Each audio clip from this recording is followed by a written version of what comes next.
Hi friends, నేను మీ Lakshmi Reddy. Welcome to Brown Bull Films. మనం ఇప్పటివరకు 4 ఎపిసోడ్లకు సంబంధించిన రివ్యూ గురించి మాట్లాడుకున్నాం. ఇవాళ 5వ ఎపిసోడ్కి సంబంధించిన రివ్యూ గురించి మాట్లాడుకుందాం. దానికంటే ముందు నా వీడియోస్ ఎవరైతే ఫాలో అవుతున్నారో, నా ఛానల్ ఎవరైతే సబ్స్క్రైబ్ చేసుకున్నారో, కొంతమందికి 40% మెంబర్స్కు బిగ్ బాస్ షో గురించి తెలియకపోవచ్చు. నేనేంటంటే ఈ వీడియోలో ఆ షో గురించి చెప్పడానికి ట్రై చేస్తాను. ఇక్కడ బిగ్ బాస్ షో అంటే ఏం లేదు, ఇది ఒక రియాలిటీ షో. ఇందులో ఏంటంటే మన చుట్టూ మన చుట్టూ ఉన్న ప్రపంచంలో ఉన్న డిఫరెంట్ మైండ్ సెట్స్ ఉన్న పర్సన్స్ ఉంటారు కదా, ఇలాంటి వారందరినీ ఒక చోట గ్యాదర్ చేసి ఒక షో కండక్ట్ చేస్తారనమాట. ఇందులో ఎవరైతే బెస్ట్ ఇస్తారో వాళ్ళు విన్నర్ అవుతారనమాట. ఇక్కడ మీకు ఒక క్వశ్చన్ వచ్చి ఉండొచ్చు, వాళ్ళకి ఓకే, మనకేంటి లాభం ఏంటి అనుకోవచ్చు. ఇక్కడ ఏంటంటే మన చుట్టూ ఉన్న ప్రపంచంలో అలాంటి వ్యక్తులు మన చుట్టూ కనపడుతుంటారనమాట. ఆ వీడియోస్ లేకపోతే వాళ్ళని ఫాలో అయినప్పుడు ఏమవుతుందంటే, అలాంటి వారు మన చుట్టూ ఉంటే మనం జాగ్రత్త పడటానికి, లేదా మన క్యారెక్టర్స్ లైక్ మనం అలా బిహేవ్ చేస్తున్నట్టయితే, ఒకవేళ మంచి అయితే మంచి తీసుకోవచ్చు, చెడుగా అయితే మన యొక్క బిహేవియర్ని మార్చుకోవడానికి ఒక ఏమంటారు మంచి ప్లాట్ఫామ్ లాంటిది అనమాట ఇది. ఇక్కడ మీకు ఇంకో క్వశ్చన్ వచ్చి ఉండొచ్చు, అక్కడ పాల్గొనే వారికి ఏంటి లాభం అనుకుంటే, మీరు చూసుకున్నట్టయితే సినిమా ఇండస్ట్రీకి సంబంధించి ప్రతిరోజు వేల సంఖ్యలో వస్తుంటారు. ఒక్కొక్కళ్ళు ఒక్కొక్క కళతో వస్తుంటారు అన్నమాట. కొంతమంది డైరెక్టర్ అవ్వాలని, కొంతమంది యాక్టర్స్ అవ్వాలని, కొంతమంది మ్యూజిక్ డైరెక్టర్స్ అవ్వాలని చాలామంది ఇక్కడికి వస్తుంటారు అనమాట. అందరికీ అవకాశాలు దొరకకపోవచ్చు, ఎందుకంటే వాళ్ళకు సరైన ప్లాట్ఫామ్ లేకపోవడం, వాళ్ళను ప్రూవ్ చేసుకోవడానికి ఎక్కడ ప్లాట్ఫామ్స్ దొరకకపోవడం వల్ల ఇలాంటి ప్లాట్ఫామ్స్ని ఎంచుకుంటారనమాట. ఇక్కడ ఏంటంటే ఈ షోను అందరూ చూస్తారు, సినిమా ఇండస్ట్రీ దగ్గర నుంచి సామాన్యుల దగ్గర నుండి అందరూ చూస్తారు. వాళ్ళ యొక్క యాక్టింగ్ కానీ, వాళ్ళు అక్కడ చేసిన పద్ధతి కానీ అందరికీ నచ్చితే వాళ్ళను సినిమా ఇండస్ట్రీలో ఏదో ఒక దానికి తీసుకుంటారనమాట. అందుకోసం ఈ షో వాళ్ళకు ఉపయోగపడుతుంది. నేను మీకు అర్థమయ్యేలాగా చెప్పినానని నేను అనుకుంటున్నా.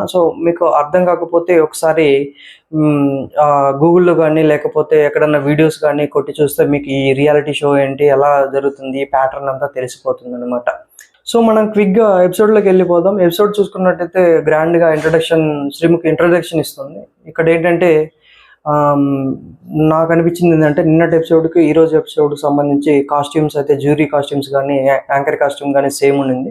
తను వచ్చేసరికి Day 5 అని చెప్తుంది. ఇక్కడ కొంచెం బిగ్ బాస్ టీం వాళ్ళు జాగ్రత్త పడి ఉంటే బాగుండి అనిపించింది. ఎందుకంటే చూసే ప్రేక్షకులు కూడా అనిపిస్తుంది అనమాట, ఇదేంటారు బాబు నిన్న ఇవాళ ఒకే కాస్ట్యూమ్లో ఉన్నారు, Day 4 అంటున్నారు, Day 5 అంటున్నారు అని కొంచెం కన్ఫ్యూజ్ అయ్యే అవకాశం అయితే ఉన్నిందనమాట. ఇక్కడ మనం చూసుకున్నట్టయితే ఇంట్రడక్షన్స్ అయిపోయిన తర్వాత కంటెండర్స్ని ఇంట్రొడ్యూస్ చేస్తారు. తర్వాత అందరికీ తెలిసినట్టుగానే క్రిష్ గారు కూడా వస్తారనమాట ఈ ఎపిసోడ్కు. తన యొక్క ఘాటి మూవీ ప్రమోషన్లో భాగంగా వస్తారనమాట. తర్వాత ఈ ఎపిసోడ్కి సంబంధించి నేను కొన్ని పాయింట్స్ హైలైట్గా మాట్లాడాలనుకుంటున్నాను. ఫస్ట్ పాయింట్ వచ్చేసరికి మనీష్ గారు టాప్ 15కి వెళ్ళడానికి వర్తబులా కాదా అనేసి డిస్కస్ చేసుకుందాం. సెకండ్ వచ్చేసరికి ఊర్మిళ ఎవరైతే ఉన్నారో, ఊర్మిళ, సాయి కిరణ్ మరియు అబూబాకర్ ఎవరైతే ఉన్నారో వాళ్ళకి అన్ఫేర్ జరిగిందా, ఫెయిర్ జరిగిందా, ఏం జరిగింది అనే దాని గురించి కూడా డిస్కస్ చేసుకుందాం. వీటన్నిటి గురించి మనం ఎపిసోడ్లో 1 by 1 చెప్పుకుందాం అనమాట. క్విక్గా చూస్తే మనకు ఎపిసోడ్ స్టార్ట్ అవుతుంది. తర్వాత శ్రీముఖి చెప్తుంది అనమాట, ఇవాళ డేర్ ఆర్ డైలో సెకండ్ లెవెల్ అని చెప్తుంది అనమాట. నవదీప్ ఏంటంటే, ఎవరికైతే ఛాన్స్ రాలేదు వాళ్ళందరినీ స్టేజ్ మీదకి రమ్మంటాడు అనమాట. స్టేజ్ మీదకి రాగానే వాళ్ళకు ఒక విషయం చెప్తాడు. ఈరోజు ఏదైతే ఉన్నిందో, ఈరోజు ఏవైతే డేర్ ఉందో, తీసుకున్నా తీసుకోకపోయినా, ఆడినా ఆడకపోయినా, గెలిచినా ఓడినా, ఏది ఏమైనా కానీ మీరు ఇచ్చే పెర్ఫార్మెన్స్ను బట్టి, మీరు చేసే మీరు అక్కడ ఉండే బిహేవియర్ని బట్టి ఫైనల్ డిసిషన్ అనేది మేము తీసుకుంటామన్న పాయింట్లో చెప్పాడనమాట. దీని గురించి మనం ఫర్దర్గా మాట్లాడుకుందాం ఈ పాయింట్ గురించి. ఎందుకంటే నాకు ఇక్కడ ఏమనిపించిందంటే, ఇక్కడ గెలిపోవటముల గురించి వాళ్ళు ఆలోచించట్లేదు, వాళ్ళ యొక్క క్యారెక్టర్ను, వాళ్ళ యొక్క బిహేవియర్ గురించి మాట్లాడాలనుకుంటున్నారు. ఇక్కడ చూసుకున్నట్టయితే ఫస్ట్ డేర్ స్టార్ట్ అవుతుంది. ఫస్ట్ డేర్ వచ్చేసరికి వాటర్ను నవదీప్ ఫేస్ మీద కొట్టాలన్నమాట. ఇక్కడ ఏంటంటే అందరినీ పిలుస్తారు కదా. నవదీప్ మనం అనుకున్నట్టుగానే తను ఒక ఫేమస్ పర్సన్ కాబట్టి ఎవరికైనా సామాన్యులకు తన ముఖం మీద వాటర్ కొట్టాలంటే కొంచెం అంత ధైర్యం చాలదనమాట. ఎవరు డేర్ చేయరు అనమాట. తర్వాత క్రిష్ గారికి అలా ఎంచుకొని మాట్లాడతారనమాట. నేనైతే క్రిష్ గారు అంటారు, నేను గిన మీ ప్లేస్లో ఉండింటే వాటర్ కొట్టేవాడిని అంటారు. తర్వాత కేతనమ్మ అంటుంది అనమాట. సో మేము వాటర్ ఎలా కొడతామండి, ఇక్కడ జ్యూరీలో ఉన్న వాళ్ళు ఎవరైతే నవదీప్ ఉన్నారో వారు దేవుడితో సమానం అనగానే క్రిష్ గారు కూడా అంటారు, దేవుడు అనుకోమ్మ, శివుడు అనుకో, శివుడి మీద వాటర్ పోసాను అనుకొని కొట్టమని చెప్తారనమాట. నాకు ఇక్కడ ఈ మాట కూడా నచ్చింది అనమాట. ఎందుకంటే నవదీప్ కూడా ఒక హీరో, సమాజంలో మంచి రెస్పెక్ట్ ఉన్న పర్సన్ కాబట్టి డైరెక్ట్ తన ముఖం మీద వాటర్ కొట్టిన ఆ సీన్ కూడా బాగోదనిపించింది అనమాట. సో నెక్స్ట్ తీసుకున్నట్టయితే ఎవరు రారు, తర్వాత మనీష్ ఎవరైతే ఉన్నారో, మర్యాద మనీష్ ఎవరైతే ఉన్నారో బిజినెస్ పర్సన్, తను ముందుకు వస్తాడు అనమాట. తను ముందుకు రాగానే బిందు మాధవి అపోజ్ చేస్తుంది, మీరు వాటర్ కొడితే నేను మీకు గోల్డెన్ చైర్ ఆపర్చునిటీ ఇవ్వను అంటుంది అనమాట. తర్వాత హబీ కూడా అలాగే అంటాడు. సో నిన్న మీరు ఎపిసోడ్లో మాట్లాడారు కదా, మోరల్స్ గురించి, ఎథిక్స్ గురించి మాట్లాడారు. ఆ మోరల్స్ ఎథిక్స్ ఎక్కడికి వెళ్ళినాయి, ఇప్పుడు అవతల వాళ్ళను డిస్రెస్పెక్ట్ చేయడానికి మీరు వచ్చారన్న సెన్స్లో మాట్లాడారు అనమాట. సో ఇక్కడ ఏంటంటే మనీష్ గారి గురించి మాట్లాడాలా, నెక్స్ట్ ఇంకో ఛాలెంజ్లో కూడా ఇతను పాల్గొంటాడు అనమాట. ఇక్కడ నాకేమనిపించిందంటే మనీష్ గారు తన టాస్క్ కోసం ఏదైనా చేసేలాగా అనిపించింది అనమాట.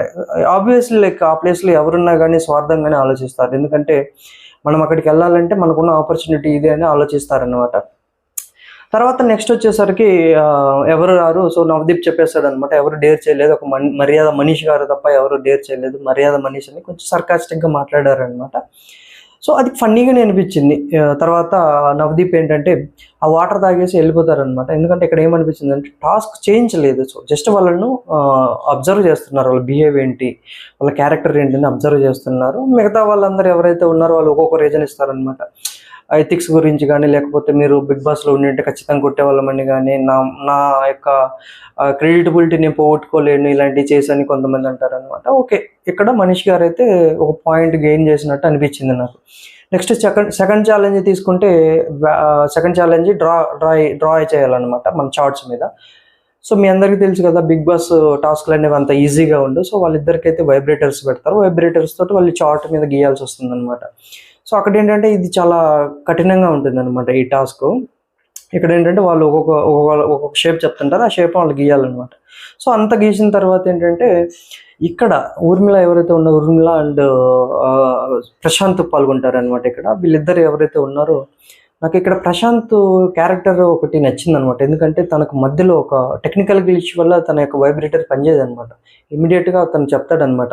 నాకు ఎపిసోడ్లో అది చూపించరు, బట్ కొంచెం అలా వచ్చి వెళ్ళిపోయిందా అన్నట్టుగా ఉంటుందన్నమాట. తర్వాత అభిజిత్ వచ్చినప్పుడు దాని గురించి చెప్తే తప్ప ఎవరికి అర్థం కాదనమాట దాని గురించి. సో ఒకటి అనిపించింది అనమాట, ఇక్కడ ఏంటంటే ఊర్మిళ గెలుస్తుంది, క్రిష్ గారు కూడా ఊర్మిళ గెలిచారని చెప్తారనమాట. ఇక్కడ నేను స్టార్టింగ్లో మీకు చెప్పాను కదా, ఊర్మిళకు అన్ఫేర్ జరిగిందా, ఫేర్ జరిగిందా అనేసి. ఇక్కడ మనకు స్టార్టింగ్లో నవదీప్ చెప్పినట్టుగానే ఇక్కడ వాళ్ళు గెలుపుల గురించి, ఓటముల గురించి మాట్లాడట్లేదు, వాళ్ళ క్యారెక్టర్ గురించి మాట్లాడుతున్నారు అనమాట. సో ఇక్కడ ఏంటంటే ప్రశాంత్ తన క్యారెక్టర్ని గెయిన్ చేసుకున్నాడు అనమాట. ఇక్కడ ఏంటంటే తను నిజాయితీగా ఉన్నాడు కాబట్టి తన క్యారెక్టర్ గెయిన్ చేసుకున్నారు. మనమే వాళ్ళిద్దరికైనా బిగ్ బాస్ హౌస్లో ఉంటే, ఇద్దరిలో ఓకే ఇదే సిచ్యువేషన్ హౌస్లో జరిగితే, సో ఊర్మిళ గెలిచిండొచ్చు టాస్క్, బట్ క్యారెక్టర్ వైజ్గా ప్రశాంత్ గెలిచారు. సో మనం ప్రశాంత్కే ఓటేస్తాం, ఊర్మిళకి ఏం ఈవెందో తను గెలిచినా కానీ. సో నాకు ఇక్కడైతే ఫెయిరే అనిపించింది. మీకేమనిపించిందో కామెంట్ చేయండి. తర్వాత థర్డ్ టాస్క్ తీసుకుంటే మనకు వ్యాక్స్ ఛాలెంజ్ అనమాట. అభిజిత్ ఏంటంటే మనీష్ గారిని అండ్ సాయి కిరణ్ ఇద్దరిని పిలుస్తారు. సాయి కిరణ్ చెస్ట్ హెయిర్ ఎక్కువ ఉంటుంది, మనీష్కు మనం చూస్తాం కదా తన నెత్తి మీదే హెయిర్ లేదు, తన బాడీలో ఏం హెయిర్ ఉంటుంది అనమాట. సో ఇక్కడ చూస్తే తను ఇక్కడ ఇంతకుముందు మాట్లాడుకున్నాం కదా మనీష్ గారు క్యారెక్టర్ గురించి. ఇక్కడ ఏంటంటే అక్కడ నవదీప్ మీద వాటర్ కొట్టాలి కాబట్టి తను ముందుకు వచ్చాడు. ఇక్కడ ఏంటంటే తన బాడీని అందరికీ చూపించాలి. తను నాకేమనిపించిందంటే తను ఒక బిలో 30లో ఉన్నాడు కాబట్టి, సమాజంలో ఒక రెస్పెక్టబుల్ పొజిషన్లో ఉన్నాడు కాబట్టి, బిజినెస్ మ్యాన్ కాబట్టి, ఇక్కడ తను తన బాడీని చూపించడానికి ఇష్టపడలేదు, దాన్ని డిఫెండ్ చేసుకున్నాడు. నాకు నచ్చింది ఇది డిఫెండ్ చేయడం. ఎందుకంటే ఇక్కడ ఏంటంటే మీరు డిఫెండ్ చేసుకోవడమే ఇంపార్టెంట్. ఇక్కడ డైరెక్ట్గా టాస్క్ ఇస్తే టాస్క్ చేయడం ఇంపార్టెంట్ కాదు, దాంట్లో మంచి చెడులు చూసుకొని డిఫెండ్ చేయడమే ఇంపార్టెంట్ అనమాట. తర్వాత అభిజిత్ అంటాడు, ఒకవేళ మీరు హౌస్లో ఉంటే స్విమ్మింగ్ పూల్లో దూకాలంటే షర్ట్తో ఉంటారా, షర్ట్ తీసే కదా దూకుతారు, అది ఇది అంటాడు అనమాట. దాన్ని కన్విన్స్ అయ్యి తను షర్ట్ తీస్తాడు. వాళ్ళు స్టేజ్ మీదకి రాగానే చూస్తారనమాట. సాయి కిరణ్కి హెయిర్ ఉంటుంది, చెస్ట్ హెయిర్ ఉంటుంది, కానీ మనకు మనీష్కు క్లీన్ షేవ్ తోటి ఉంటుంది అనమాట. తను ఆల్రెడీ వ్యాక్సినేషన్ చేయించుకున్నట్టున్నాడు, ముందు ఈ ప్యాటర్న్లో ఇలా ఉంటాయని తెలిసే. తర్వాత తను చేసిన డేర్కి వీళ్ళంతా అప్రిషియేట్ చేసి తను వెళ్ళిపోమంటారు. సాయి కిరణ్ సెలెక్ట్ చేసుకోమంటే ఇక్కడ ఒక విషయం గురించి మనం మాట్లాడుకోవాలి. ఎవరైతే ఉన్నారో షకీబ్ ఉన్నారో, షకీబ్ నాకు ఇవ్వు అవకాశము, నేను చూసుకుంటాను అంటాడనమాట షకీబ్. తర్వాత షకీబ్ వచ్చిన తర్వాత ఏంటంటే వాళ్ళు సాయి కిరణ్ కాదు, అతని పేరు ఏం పేరు ప్రశాంత్ని కూడా పిలుస్తారనమాట. ప్రశాంత్ కూడా చెస్ట్ హెయిర్ ఉంటుంది. ఇక్కడ ఒక ఇన్సిడెంట్ జరుగుతుంది. అదేంటంటే మన సాయి కిరణ్ ఎవరైతే ఉన్నారో తర్వాత ప్రశాంత్ని సెలెక్ట్ చేసుకుంటాడు. ఇక్కడ ఏంటంటే షకీబ్ కొంచెం సీరియస్ అవుతారనమాట. ఎందుకంటే ఇక్కడ తనకు అన్ఫేర్ జరిగింది. ఎందుకంటే ఫస్ట్ అతన్ని పిలిచారు, తర్వాత ప్రశాంత్ వచ్చాడు అనమాట.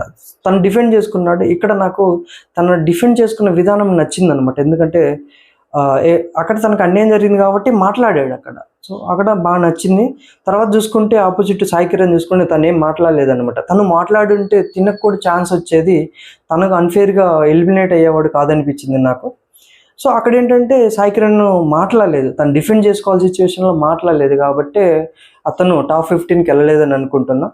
సో ఇక్కడ చూసుకున్నట్టయితే ప్రశాంత్కు మరియు సాయి కిరణ్కి మధ్య టాస్క్ జరుగుతుంది.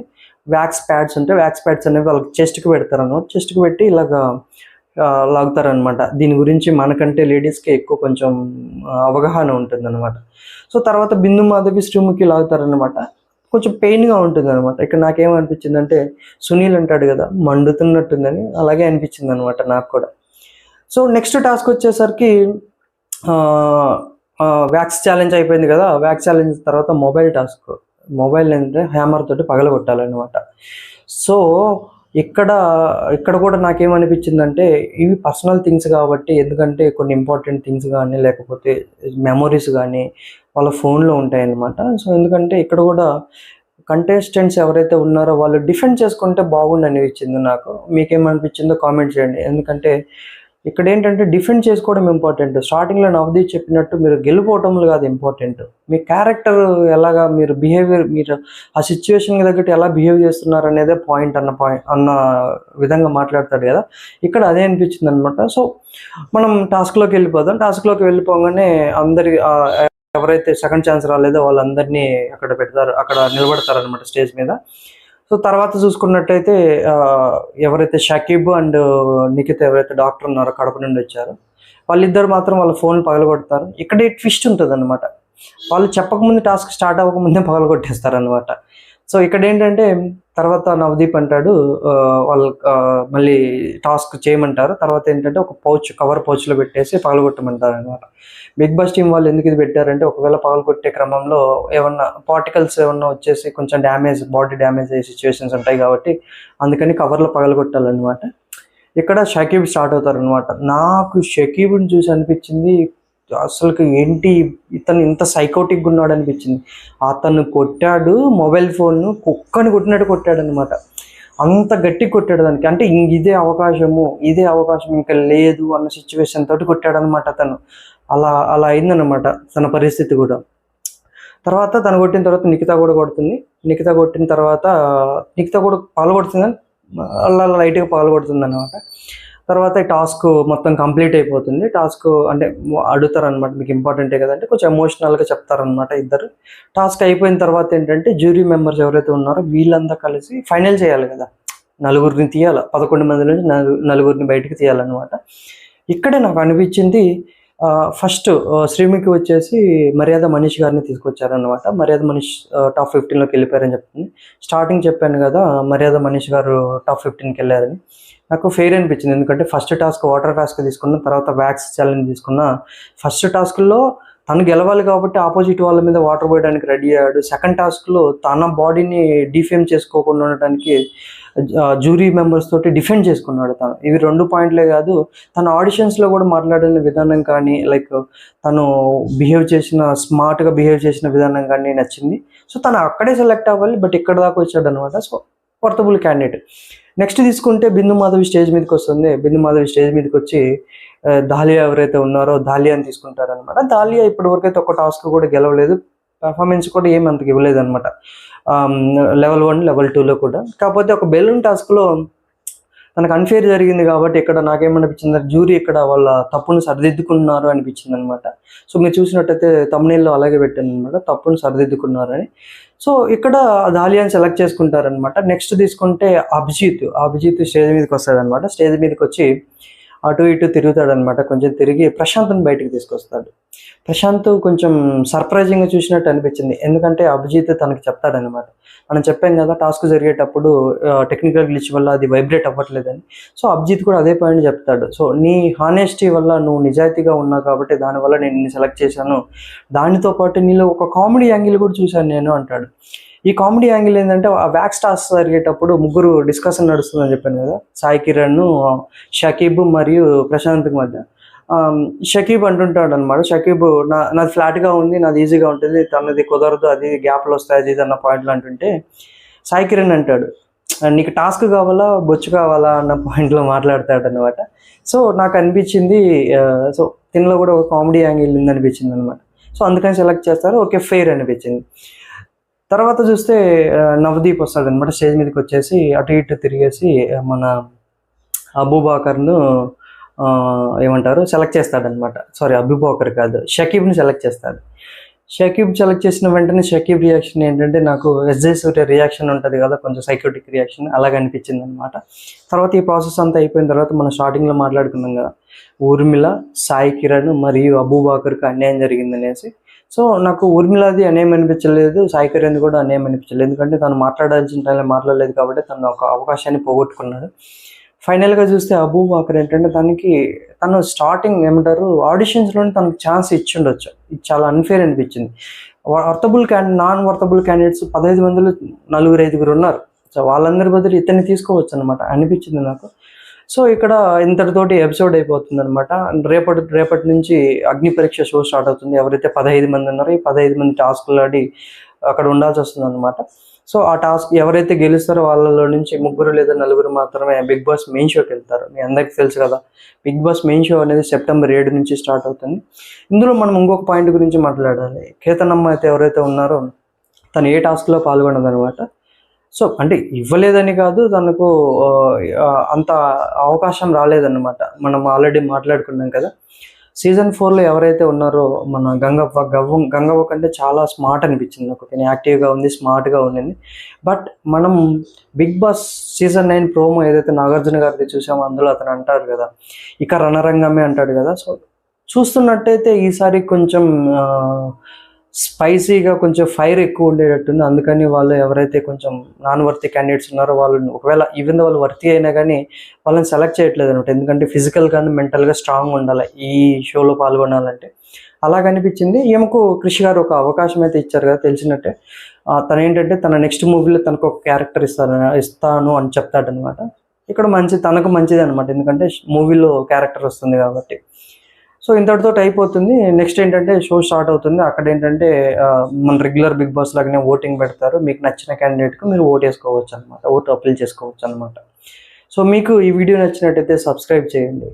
Thank you.